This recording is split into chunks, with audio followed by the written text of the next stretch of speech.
আরে এই ছেলেটা এভাবে কবর করতেছে কেন? যাই দেখি তো। আচ্ছা ভাই, এই ছেলেটা এভাবে কবর করতেছে কেন? আসলে ভাই ওর মা কিছুদিন আগে মারা গেছে, খুব নেকি মানুষ আর আল্লাহওয়ালা ছিল। ও আচ্ছা আচ্ছা, ঠিক আছে ভাই, আমি তাইলে ওকে জিজ্ঞাসা করি। ঠিক আছে। আরে আরে বাবা, এইভাবে কবর করতেছে কেন? হুজুর আমার ছেড়ে দেন, আমার কবর খুঁড়তে দেন। আরে বাবা, তোমার কি হয়েছে আমাকে বলো। হুজুর আমার মা না অনেক কষ্টে আছে। বাবা, তোমার মা কষ্টে আছে মানে? তোমার মা তো 5 ওয়াক্ত নামাজি আর ইমানদার ব্যক্তি ছিল। হুজুর আমার মা না কালকে রাতে স্বপ্নেতে আইছিল।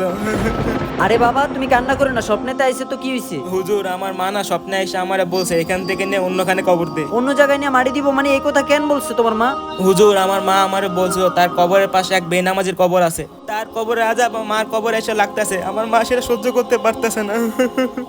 বাবা, তুমি কোনো টেনশন করো না, যে কবরে আজাব চলতেছে এই কবরে জিয়ারত করবো, পাশাপাশি তোমার মার কবরে জিয়ারত করবো। বেনামাজি কতটা পাপী হয়, ভিডিও ভালো লাগলে সাবস্ক্রাইব করবেন।